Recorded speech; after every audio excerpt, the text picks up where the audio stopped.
Marjan Moghaddam, Allen and Scott Gralnick. And we're going to really talk about the art movement that played a pivotal role in moving NFT technology forward, and also what is the catalyst for mainstream adoption. Who would like to begin? Let me start. So my name is Olive, and I'll be asking our panelists tricky questions about crypto art, NFT world, and so on and so forth. You guys probably hear crypto art, NFT art a lot, right? Since you at this conference, but does any of you really know what crypto art is? Do you? It's pretty confusing. So we are here to elaborate on that. But first, let's introduce our panelists. I'll be last, obviously, but let's start with Marjan. Hi, my name is Marjan Moghaddam. I'm a digital artist and an animator. I'm known mostly for my unusual style of figuration and animation in 3D CG. I'm pretty widely exhibited in galleries and museums and art centers. I was commissioned to do AR art for the Smithsonian. I was Adobe's artist in resident, Forbes' Best AR 2019 art list. And I've also won some top international awards, ASCII, ResFest. I've been in SIGGRAPH 4 times, including Best of. And my digital art has also received funding from the likes of the Rockefeller Fund, Brooklyn Arts Council, Experimental Television Fund. I do large-scale public art with digital art. I'm right now doing permanent sculpture for Hillsborough Castle Park in the UK. I'm also doing soft sculpture, AR, and vinyl prints in Vancouver as public art, and also Florida, Snap Art Center. Public art projects. I came into the NFT space in September of 2020 on Super Rare, where I've been creating and exhibiting and also selling my crypto art into some of the top art collections. I'm also on Institute Co. in Unit London. And when the BBC did Art Goes Digital about crypto art, the documentary, I was the only female artist depicted between People and Xcopy. And I was also in Proof of Art with Olive, a history of digital and NFT art, which was actually the first IRL museum exhibition of crypto art and NFT art.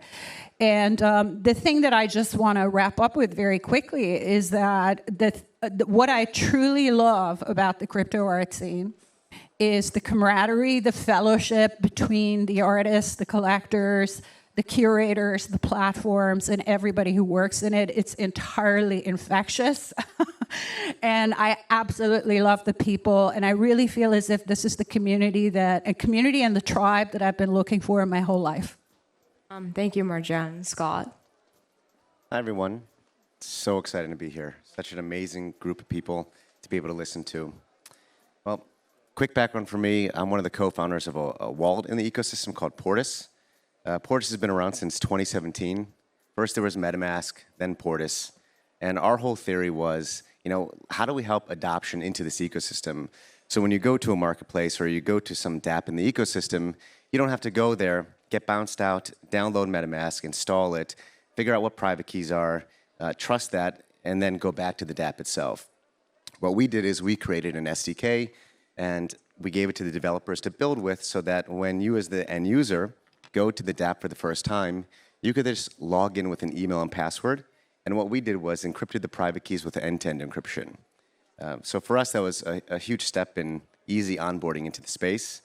We were supporting NFTs in 2017, going cross-chain to other layer solutions such as Matic, which is now Polygon, back in 2018, and have been trying to think about user experience in this entire ecosystem, how we make it better. Eventually, our company Portis was acquired by an exchange called Shapeshift, which has been around since 2014 in the ecosystem by Eric Voorhees. During this whole transition and period of time, my friends who are artists, curators, collectors, I kept hearing over and over again, how do we enjoy our NFTs? How do we enjoy our art? Besides looking at it on a phone or the computer, and I thought that I was in a very unique position to be able to help solve that problem and put a fantastic team together. And so my current company is called Lago Frames, and we focus on bridging the gap between collectors in the space while having a really easy experience with a frame that's dedicated to blockchain communication, where you don't have to think about the crypto, the blockchain, and any of the technology. You can just view it, enjoy your NFTs, your art, and have a multitude of different experiences. And we could get deeper into Lago Frame when the time permits itself. All right, great. And Colborne, quick intro. Quickly, yeah. Colborn Bell, Museum of Crypto Art, longtime blockchain investor, early NFT collector. Looking at the idea of, how do we create public good spaces in the metaverse? How do we create spaces that are centered in art? How do we do artist solo shows? How do we begin to add use case and value and create native Web3 institution museum as a foundation focusing on crypto arts, and kind of inverting the traditional curatorship model of one that is traditionally top-down and looking at more a bottom-up and community approach. All right, great, thanks. And my quick intro. I'm Olive Allen. I'm really a veteran. This is my third Nft.NYC.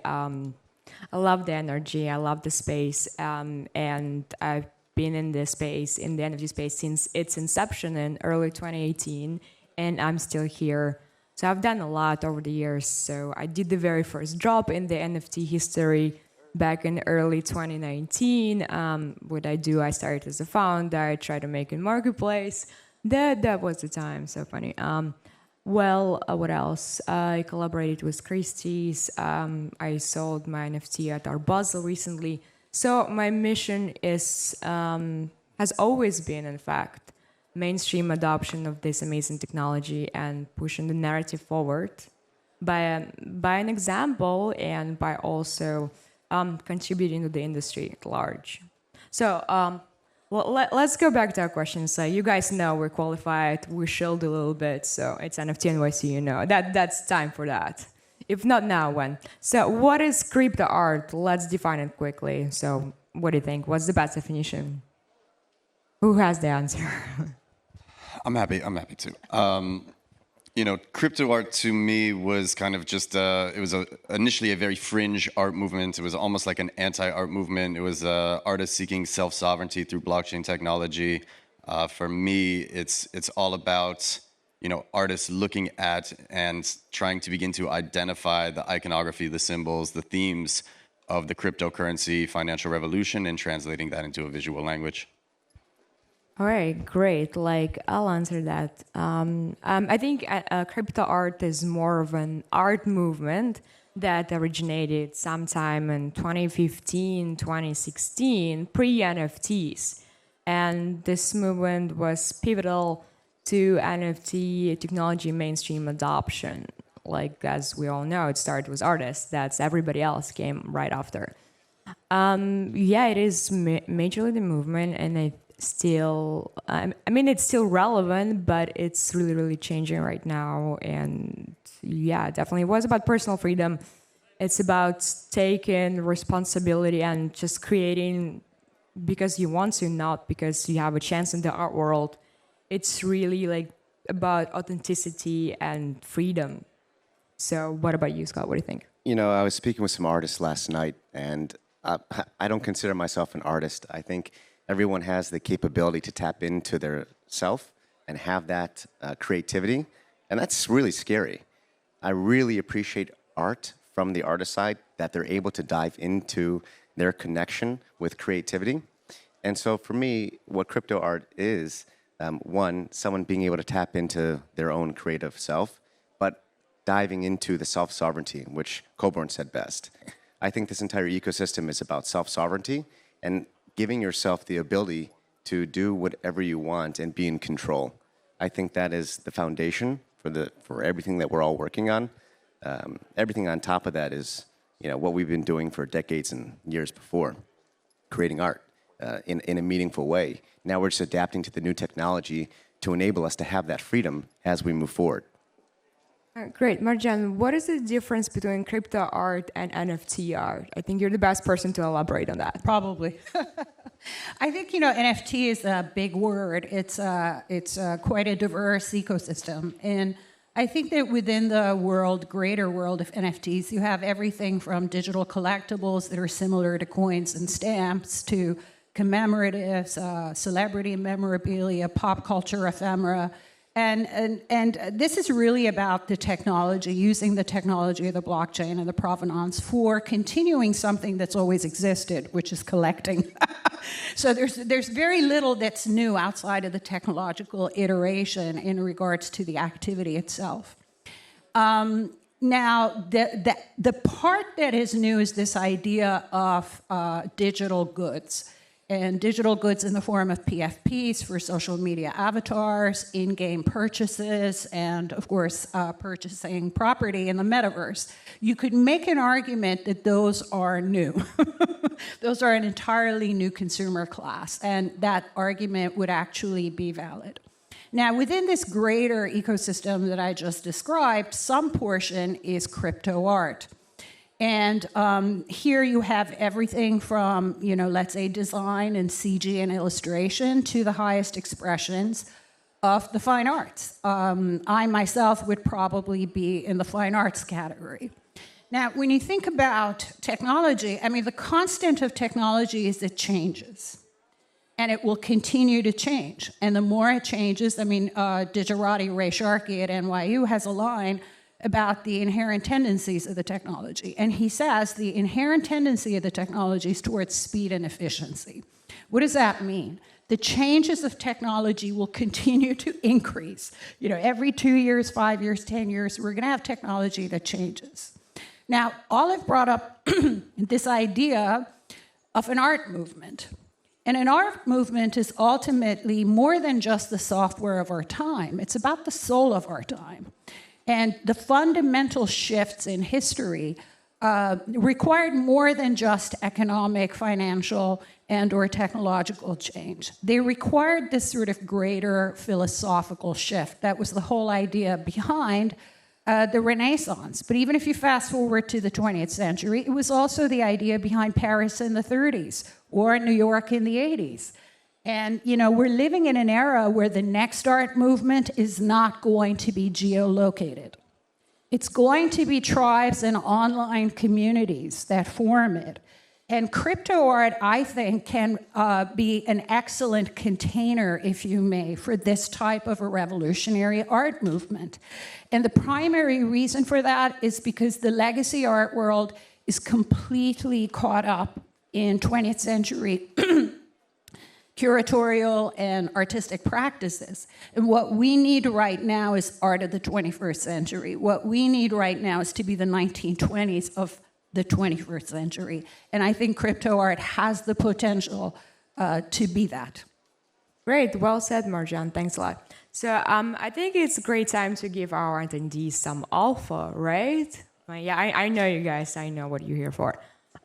So basically, who are the artists, where to buy, when it's gonna pump, and all of that. I'm joking, but no, please. Who are the artists? Yeah. I think Colborne, he has a museum and / personal collection. So please, Colborne, who are you collecting? Who are the crypto artists? Please. What a tough question. Pretty unfair. I would say go back. I think Martin's in the audience. Martin constructed an incredible history of crypto art timeline. Go back, begin to study that, find the forgotten projects, find the old stuff that really laid the groundwork. No, give us names, Colborne. It's not fair. People are here writing down. Don't send it to Martin and whatever. Responsibility is on you. Look, everybody. Spotlight's on you. It's I'd say some of the stuff that was brought to the first, like Sotheby's natively digital, Ray Myers, the curio cards are interesting. I think Mooncats are undervalued. Plasma bears are there. There's stuff also on undiscovered stuff on Counterparty that sits untouched. I know there's Nilly coins and Sarah Mehoyas Bitcoin. You've got all of. Okay, no shilling coins, please, Scott. I can't beat Colborne in his thought process as a museum creator. Nobody can beat hey, I want. That's my dream. One day I'll have a museum and my personal collection. But no, like name some artists. Like who would you collect from? Like the early crypto artists, like crypto artists today, and whatever. I can What are keep the going. names? Like Marjan, like please guys, like fill us in. All right, I'll name if you are okay. Fine. I've guessed. As you here, I think artists like Robness, X-Copy, like we all know. And I really, who? Joy. Oh yeah, Joy is a tight. great guy. Actually, that's a very good point. He's been around for quite a bit, like since inception. So basically, I mean, do your own research. At the end of the day, that's what we're trying to say here, right? Yeah, let's move on to the next question. So, how do you see crypto art integrating with the larger art world? Is art world paying attention? Is it relevant? And what's the future holds? All of that. Broad question. I'm personally excited to see where the engagement side goes, what utilities are built into the NFTs, and how that's going to interact with the consumers. I think there are some really exciting projects, what like Blau's doing with Royal, and how individuals are able to earn royalties from owning his music. I mean, that's incredible. That is incredible what's taking place. So who knows what the corporations and the individuals will come up with next. I think that's a really exciting part that's not yet discovered. Okay, great. Like Marjan, question to you, like art world and crypto art. Well, obviously the art world has taken notice, Christie's and Sotheby's, and I think examples like, Institute from Unit London that both Olive and I are on, and also Postmasters, we were just talking about that. So a lot of galleries are becoming their own sort of, NFT platforms or, crypto galleries as well. And there's probably, within the next few years, we're going to see a lot of galleries on board in that regards. To what extent is this going to impact the ecosystem? I don't know if it'll impact the greater NFT ecosystem as much as it's going to impact crypto art. And here, the interesting question will be, are the inherencies of crypto art that are really different, new, and exciting going to survive the legacy art world moving into this ecosystem? Because that's what's going to be interesting. Is there enough of an art movement in crypto art to endure and not get diluted with legacy art world practices? Amazing question. Like, if crypto art movement strong enough, and what stage is it in right now? Like, all the movements have like that progression. I think we're kind of like in the moving to Paris, we're the Paris in the 30s stage. Well, that's very optimistic. Hey. It's not like Robness or Max Osiris will ever consider themselves to be traditional artists. Those people will always hold like the vanguard of crypto art. And I'm pretty sure that like Damien Hirst and Urs Fischer and traditional artists who have already come into the space would not identify with crypto art, right? So, and personally, I'm very crypto bullish. So as crypto continues to rise in prominence, as blockchain technologies take over the world, there is going to be a native art movement around this innovation. Right, I think this movement will be in the history books, but not necessarily as mainstream as we think.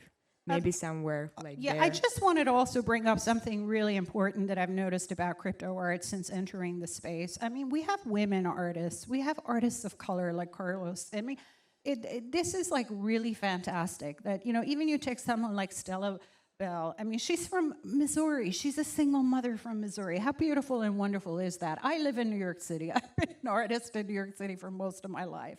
And I'm telling you, things like this don't happen in New York City. Yeah. You have to admit some aspect of this democratized, aggregated space is truly beautiful and worthy of celebration and worthy of maintaining as we move forward.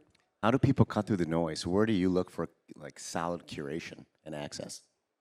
That's a great question. Where do you look for that? Like, I really don't know. It doesn't exist yet. I think, there are hopes that one day an real art historian that cares and really understands art movements and such will write a book on that, like post-internet, that would happen with it.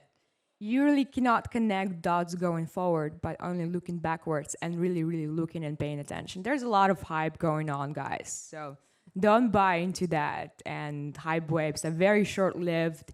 And please do your own research and really look for the people who's been here for a very long time, because chances are they're going to stay through good and bad, and their art is going to be valuable long term. And or if you find something that you enjoy, you should buy it because you enjoy it, not because what people say about it. I think in terms of curation, a lot of the curation has been coming from the collectors. But as more curatorial enterprises are born in the space, like Vertical Crypto Art with Nicole and other similar people, I think you're going to see the conversation expand to include collectors, of course, but also curators and art critics, et cetera. Yeah, I agree. And so even with like our Lago frame, we're building this whole social component underneath it, sort of like that Spotify-like base experience where you can, subscribe to different curators and artists and collectors and sort of cut through the noise and see sort of the best of what people have chosen to collect within their collection. I mean, isn't that the beauty of it, right? It's all on chain and the wallets are transparent and you can see who is collecting what and you can find people that you identify with and you can follow in their style and that can lead you to other places that you wouldn't have expected. The advice I always give is, again, you have to buy what you love, of course, because there is no liquidity on the backside. It's not like 2017 ICO tokens. Like, you can't dump and get out of it. So at the end of the day, if it goes to zero, let's at least hope you love DAO it. is the only answer here, guys. Like, Colborne can elaborate how to dump your collection. So, like, he has the alpha on that. But it's later, though. Like, let parting words, Marjan. I just wanted to throw something in about crypto art that is personally important for me. And we were just actually talking about this in the green room that, I've been a computer artist and a digital artist for most of my life. And we've always been the underdogs and the bastard children of the New York art world. In almost every art show, we've seldom ever sold as much or received the same respect as video art or performance art or photography. And the amazing part of crypto art is, for the first time, our medium and our voices are being respected. And we are collectible for the first time because of crypto art. We are taken seriously. And, for me, it's just wonderful to have seen this, while still alive. Truly. What would be your one piece of advice you'd give to someone coming into the space as an artist today? Well, when I came into this space, I forgot to mention I'm also known for my art hacks, which have gone viral on the internet. So I already had a pretty well-established internet presence. So it wasn't like I went on Super Rare and sold my first piece for 10 ETH out of nowhere. It happened because I had an existing respected digital art practice and I also had built an online community. I would say the number one advice that I have for everyone is build an online community, because when the crypto wave fades, you'll still have something else to fall back on. What about you, Colborne? As an artist, I'd say get to know your collectors, figure out how your piece fits into their collection. If they're going to be, you don't want flippers, really. You want people that are going to be long-term advocates for you and your work. Right. The parting words. I guess the conclusion is that crypto art was a catalyst for NFTs' mainstream adoption, and historical significance is huge.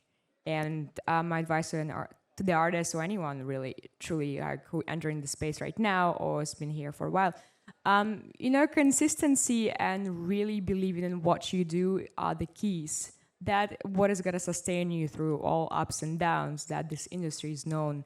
Volatility is very high. If you don't have that conviction, you're not going to make it. So, but I really hope we all do, of course. Like, that's why we're here, like, sharing our knowledge, whatever. We actually have two minutes and 30 seconds left. If there's a question somebody wants to shout out at us, since we're artists, we respect. I do want to say. Yeah.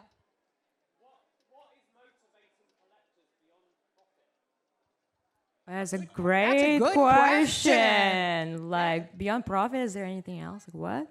Now, Colborne. What is motivating collectors beyond profit is the question. Look, for me, it's for just the love of the movement, the freedom that it gives to people, Ethereum as an open access network to onboard global creativity, the fact that there's a disintermediation of middlemen from the art world. You don't have to bring your art to a gallery. It just, you mint something, you express. So love of cryptocurrency, incensorability, immutability, and access is what excites me. I think I'm a collector as well. For me, it's interesting to connect with people to see what motivates and drives them. I'm not investing in art per se, I'm investing in artists. Like, I believe in those people, I think they're cool. I think their practice is significant. I just love their aesthetics, and I think they will be creating in the future. I think that's an important question a collector should ask themselves. Are those people will be here in 5, 10 years? You know, if the answer, I don't even know this guy, I don't know. Probably it's not a good investment, truth be told. Like, nobody will tell you like that. That's my personal For the opinion. collectors, I think there are those that have always been very curious humans, appreciating, the souls of each individual that does create. And, not all of us can be artists, not all of us can do certain things, but we can appreciate the art. And, I myself am by no means an artist, but I have such an appreciation for the creation that comes from other humans. Some art speaks to me, some doesn't. And those that do, I like to support and help because I want to see more of that creation come into light. At the same time, because of today's technology, the self-sovereignty is incredible, and the engagement beyond that. So for me, it's the curiosity pushing things forward, of where things are going to go, and trying to help, enable that curation and enable that creation. So it's never really been about the capital. So 1 minute Yeah, left. I'm actually not a collector, but I do sell to collectors. But I think I'm noticing some degree of specialization, especially on super rare. I mean, there are collectors who basically go after SF concept art, lone figures in alien vistas. That seems to be a theme for some collections. Other collectors are really going for what is firmly situated in the fine arts in terms of contemplative works of art across 2D and 3D media, and even sometimes traditional paintings. Yet you have entire artists, collectors who are specializing in, game and game-inspired art. You have, of course, what I call simulations gone wrong in Houdini collectors. 15 seconds. Yeah. That's it. All right, so we're all gonna make it, guys. So thanks for coming, and hope we will help you. Thank you, everyone. Bye. Great. Thanks, you guys. Appreciate it. Marjan, wait, let me just chat with you really quick. Really quick. So there are a lot of artists. You guys can still stick around if you want. There are a lot of artists who are out there, and I thought one thing that you said that was really important. You got to build the community, right? Just talk about that, because also not only building the community, but this is a great time to really understand that, because now more than ever, that digital art is being recognized and respected and valued. Yeah, I mean, look, I think it takes a community for an artist to have an art practice, period. Because you need the emotional support, you need the connection, you need the fellowship and the camaraderie. I mean, we're living through times when everybody's like has to do their own thing in the gig economy. And I think when you build an online community, you have the emotional support, you have the connection, you have the camaraderie and the fellowship that I spoke of, and that will sustain you as you go up and down. Great, thank you. And wait, let me just grab you real quick, Olive. There are a lot of artists out there, right? They want to get to where you are. So what do they need to do? I don't know, play Squid Game. I don't know, a lot. I mean, don't sleep, be manic, whatever, create nonstop. I don't know. Know the right people, like be here forever. I mean, I had a pretty long journey, don't get me wrong, and I had that conviction through ups and downs, I guess. Just believe, I mean, forget about all of this. You have to stay authentic and believe in what you do are the keys. I see a lot of head turning. But I think all of this works when you're talking about community. You also have to understand, how are you going to build your community, making those connections. So then there's an artist, right? And they want to get to you and they want their stuff represented, right? What do you need to hear from them? Ooh, difficult question. Just like DMs are open. I read everything. I try to respond to everything. I try to give all the advice that I can. What do I need to hear? I need to hear that, like, the why. Don't approach me with what you want me to do, but say like why this fits, or that you've done the research and that there's context for the work to be here because X, Y, and Z. Don't just like drop a link and say buy my NFT, and don't spam people with that. Like, get to know the person, have a conversation, speak about the art, why you created it, and why somebody like myself could connect with it as well. You got to be smart about it, right? It's not just about the art. And for you, what do you want to leave people with? Anything's possible, just don't give up. It works for anything that you do in life, right? You got to keep plugging away. You guys, thank you so much. Your words matter today. Thank you.